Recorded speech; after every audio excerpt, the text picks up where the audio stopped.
محترم بھائیوں، ہماری زندگی میں عبادت کا جو مفہوم ہے وہ تین چیزوں کے گرد گھوم رہا ہے۔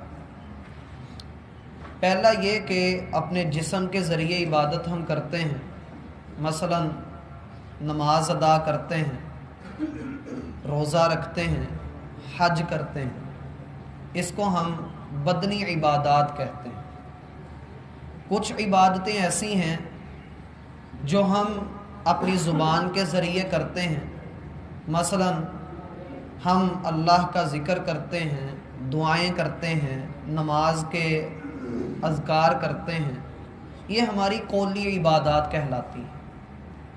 اور تیسرا یہ کہ ہم اللہ کے راستے میں خرچ کرتے ہیں، اپنا مال نچھاور کرتے ہیں، مساجد بنواتے ہیں، یتیموں کی کفالت کرتے ہیں، لوگوں کے کام آتے ہیں، ان کو ہم مالی عبادت کہتے ہیں۔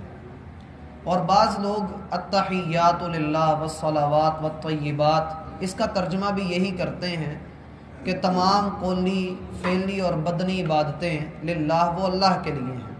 کسی حد تک یہ ترجمہ درست بھی ہے، لیکن اس کے اور بھی بہت سارے مفاہیم ہیں، اللہ نے موقع دیا تو وہ پھر کبھی ذکر کریں گے۔ یہاں اللہ رب العالمین نے اس آیت میں لفظ دین دوبارہ سے استعمال کیا ہے۔ دوسری آیت کی آخر پر بھی لفظ دین آیا ہے، اور یہاں اس آیت کے آغاز میں بھی دین آیا ہے۔ آپ کے علم میں ہوگا کہ میں نے آپ کو بتلایا تھا کہ قرآن کریم میں لفظ دین 6 معنوں میں استعمال ہوا ہے۔ ایک معنی اس کا یہ ہے کہ حاکمیت اللہ رب العالمین کی ہوگی۔ الدین ان لفظوں میں آتا ہے کہ کائنات کے جتنے بھی اسرار و رموز ہیں، جتنی بھی حاکمیت ہے، جتنی بھی سیاست ہے، وہ ساری اللہ کے نام ہے۔ اور دوسرا یہ ہے کہ اللہ کی اطاعت اور اللہ کی بندگی کی جائے۔ اس کے علاوہ بھی باقی معنی اس کے آتے ہیں، لیکن یہاں اس مقام پر لفظ دین ان 2 معنوں میں استعمال ہوا ہے کہ حاکم اعلیٰ بھی اللہ ہے، عبادت اور اطاعت کے لائق بھی اللہ ہی ہے۔ اب یہاں جو بات کہی الا للہ الدین الخالص، لوگوں خبردار ہو جاؤ کہ عبادت، اطاعت اور حاکمیت خالص اللہ کے لیے ہونی چاہیے، اس میں کسی شے کی ملاوٹ نہ ہو۔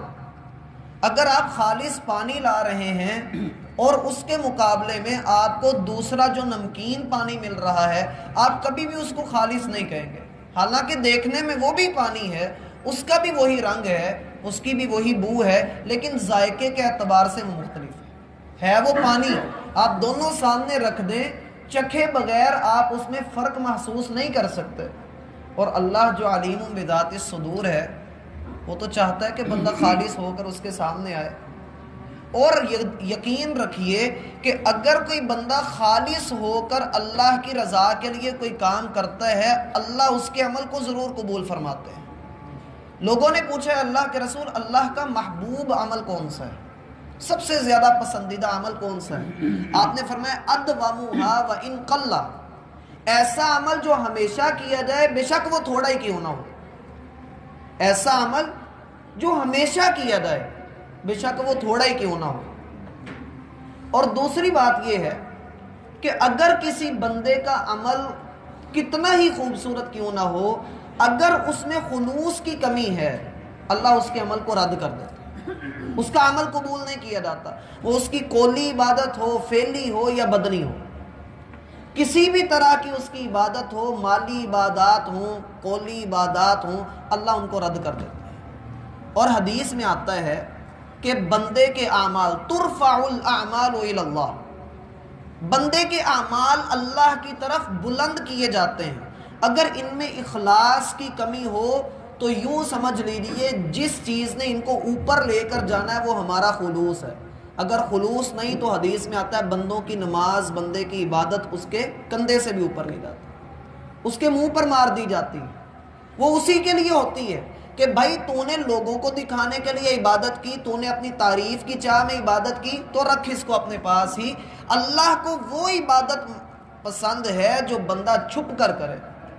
حدیث میں ہے اللہ رب العالمین اس بندے سے محبت کرتا ہے، یحب العبد التقی الغنی الخفی، وہ بندہ جس میں 3 صفتیں ہوں اللہ ان سے محبت کرتا ہے۔ پہلا یہ کہ وہ تقوی والا ہو، دوسرا یہ کہ لوگوں سے بے نیاز ہو، غنی ہو، اور تیسرا یہ کہ چھپا ہوا ہو، تیسرا یہ کہ چھپا ہوا ہو۔ بعض اہل علم کہا کرتے تھے اخفاء العلم ہلاکت، علم کا چھپانا ہلاکت ہے، واخفاء العمل نجات، اور عمل کا چھپانا ذریعہ نجات ہے۔ آپ اپنی نیکی کو چھپانا شروع کر دیجئے، دل کی تسلی، دل کا سکون، دل کا اطمینان، دل کا چین اللہ عطا کر دیتا ہے۔ اور وہ عمل جو خالص اللہ کے لیے کیا ہو، آپ کا نام اس میں نہ آئے، آپ کا چہرہ چھپا ہوا ہو، آپ گمنام ہوں اس میں، رسول اللہ صلی اللہ علیہ وسلم فرماتے ہیں یہ چھپا ہوا بندہ اللہ اسے محبت فرماتا ہے۔ زین العابدین رحمہ اللہ سیدنا علی رضی اللہ عنہ کی نسل سے ہیں، شیعہ حضرات ان کو اپنا چوتھا امام کہتے ہیں۔ بڑے نیک بندے تھے، اللہ کے نیک بندے، تابعی ہیں، انہوں نے صحابہ کرام سے ایمان کی حالت میں ملاقات کی، ایمان پر ان کی وفات ہوئی۔ یہ تابعی کی تعریف ہے۔ تابعی اسے کہتے ہیں جو ایمان کی حالت میں کسی صحابی سے ملے اور اسی پر اس کی وفات ہو۔ صحابی اسے کہتے ہیں کہ جس نے ایمان کی حالت میں اللہ کے رسول صلی اللہ علیہ وسلم سے ملاقات کی ہو اور ایمان پر ہی اس کی وفات ہوئی ہو۔ تو تابعی تھے، ان کی وفات ہوئی تو ان کو غسل دیا جا رہا تھا۔ لوگوں نے دیکھا کہ ان کی کمر کے اوپر سیاہ رنگ کا ایک بہت بڑا نشان ہے، نیل پڑا ہوا ہے جسے آپ کہتے ہیں۔ تو ان کی بیوی سے پوچھا گیا کہ یہ کیا معاملہ ہے؟ وہ کہنے لگی اب چونکہ یہ دنیا سے جا چکے ہیں میں ان کا راز کھول دیتی ہوں، جو ان کا راز تھا میں اسے کھول دیتی ہوں۔ وہ راز کیا تھا کہ مدینہ کے 100 گھروں میں جو غریب گھر تھے، جن کے گھر کھانے کو کچھ نہیں تھا، یہ رات کے اندھیرے میں ان 100 گھروں میں آٹے کے تھیلے پہنچا کر آیا کرتے تھے، اور کمر پر تھیلے اٹھانے کی وجہ سے یہ نشان پڑ گیا ہے۔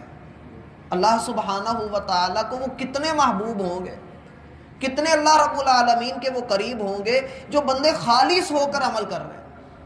یہ تو میرا بھائی صحابہ کرام کا جو معاملہ ہے، جو ہمارے سامنے آتے ہیں کہ فلاں صحابی نے اتنی لمبی قرات کی، فلاں صحابی نے تہجد ادا کی، فلاں نے جو ہے وہ روزے اتنے رکھے، وہ اپنے اعمال خود چھپایا کرتے تھے۔ ان کے لوگوں نے ان کو کیسے دیکھا؟ آپ ایسی روایات پڑھ کر دیکھیں نا، تو ایک تابعی بیان کرتے ہیں کہ میں ایک صحابی کو جاننا چاہتا تھا کہ یہ عمل کیا کرتے ہیں، وہ عمل کیسے میں نے ان کا دیکھا؟ کہتا ہے کہ وہ ایک اوپر چھت پر انہوں نے ایک کمرہ چوبارہ سا ڈالا ہوا تھا، وہاں پر رہا کرتے تھے، رات عشاء کے بعد وہاں جاتے اور فجر کے وقت وہاں سے نکلتے۔ میں نے سوچا کہ میں نے دیکھنا یہ کرتے کیا ہیں، تو میں ان کے آنے سے پہلے کمرے میں جا کر چھپ کے بیٹھ گیا، اور پھر میں نے ان کا سارا عمل دیکھا، پھر اس نے ہمیں آگاہ کیا، وہ روایت پھر ہم تک پہنچی۔ اسی طریقے سے عبداللہ بن مبارک کا عمل آتا ہے، وہ اپنی ماں کے سامنے اونچی آواز سے بولا نہیں کرتے تھے، اور یہ بات ان کے شاگردوں کو تب پتہ لگی جب ماں نے مجلس میں آ کر ان سے بات کی اور امام عبداللہ بن مبارک اپنا سر جھکا کر بیٹھے رہے۔ اپنے اعمال کو چھپانا انسان کی نجات کا ذریعہ بن جاتا ہے۔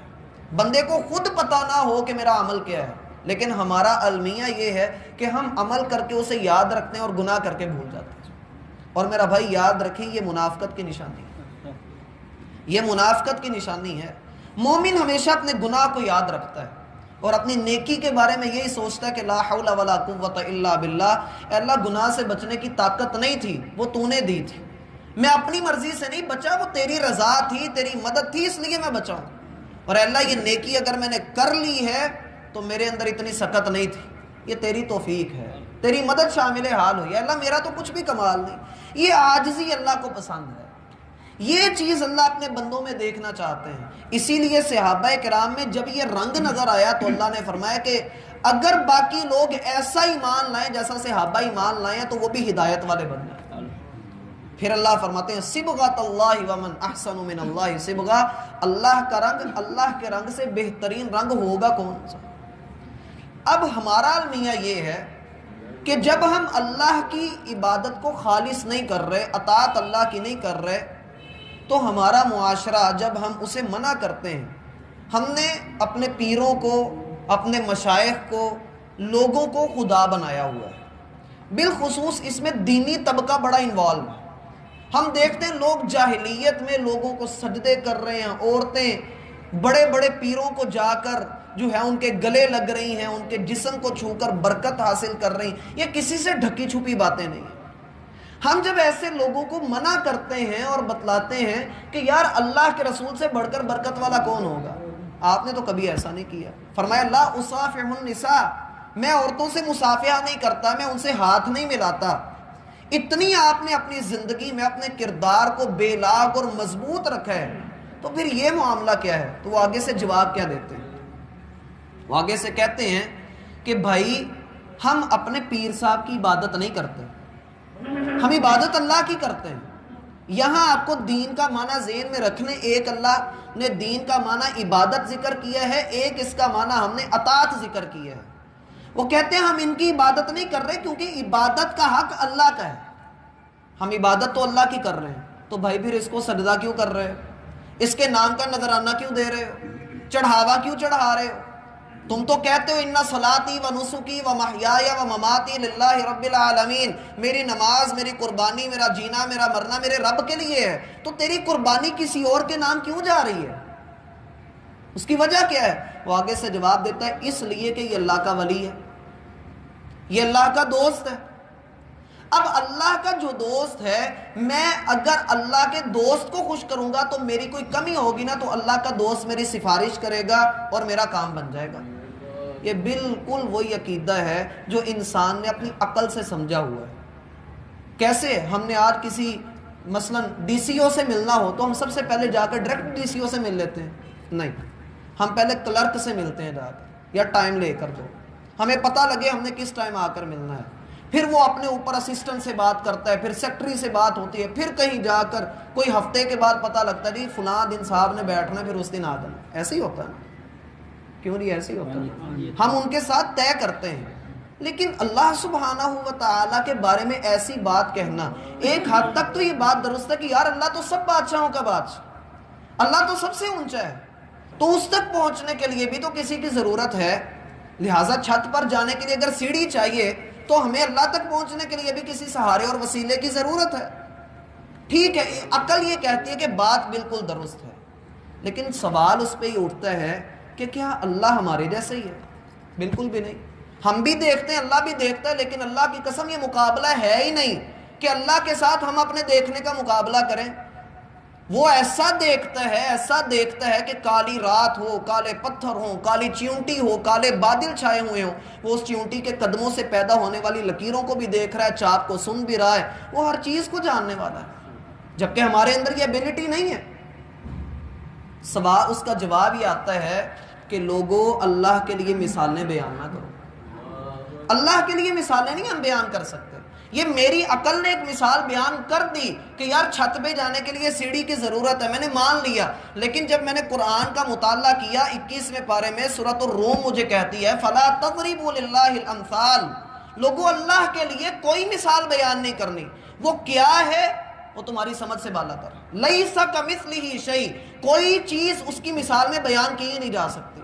جو ہم کہتے ہیں نا قُلْ هُوَ اللَّهُ أَحَدٌ، وہ ایک اکیلا یکتا ہے، اور آخر پہ ہم کہہ رہے ہوتے ہیں وَلَمْ يَكُنْ لَهُ كُفُوًا أَحَدٌ، کوئی اس کی برابری نہیں کر سکتا۔ اس کا معنی یہ ہوتا ہے لا مثل لہ ولا مثال لہ، نہ اللہ کے جیسا کوئی ہے نہ اللہ کی مثال کوئی ہے۔ اب ہم اللہ کی یہ مثال جو بیان کر رہے ہیں، کیا ہم اللہ کے حکم کی صریح نافرمانی نہیں کر رہے؟ وَالَّذِينَ اتَّخَذُوا مِن دُونِهِ أَوْلِيَاءَ، وہ کہ جنہوں نے اس کے سوا، اس رب کے سوا دوسروں کے ساتھ دلی یاریاں لگا لی، دل کی وابستگی کسی اور کے ساتھ کر لی۔ اب سلوک کا جو لفظ ہے، لفظ سلوک، یہ صوفیت میں بڑا عام ہے۔ سلوک، اس کے 3 درجے ہیں۔ کتنے درجے؟ 3 درجے۔ پہلا درجہ ہوتا ہے فنا فی الشیخ، فنا فی الشیخ، دوسرا درجہ ہوتا ہے فنا فی الرسول، اور تیسرا درجہ ہوتا ہے فنا فی اللہ۔ فنا فی شیخ کا مطلب ہوتا ہے کہ شیخ میں اپنے آپ کو فنا کر دینا، اپنے پیر کو اپنے آپ میں اس کے پیر کی ہی بات ماننی۔ فنا فی الرسول، یہ کہنا کہ رسول میرے اندر ہے۔ فنا فی اللہ، یہ کہنا کہ اللہ میرے اندر ہے۔ یہ عقیدہ مسلمانوں کا بیان کرتا ہے، یہیں سے وہ نکلتا ہے وحدت الوجود، جس میں لوگ کہتے ہیں کہ ہر چیز ہی اللہ ہے، ہر چیز ہی اللہ ہے یا ہر چیز اللہ کی طرح ہے؟ اس کی جو تفصیل ہے وہ انشاءاللہ ہم کل پڑھیں گے۔ یہ موضوع اس لیے ڈسکس کر رہا ہوں کہ ہمارے ہاں عام لوگوں کو اس کا پتہ نہیں لگتا اور وہ اس میں گر جاتے ہیں۔ اللہ ہمیں سمجھنے کی توفیق عطا فرمائے۔ محترم بھائیوں،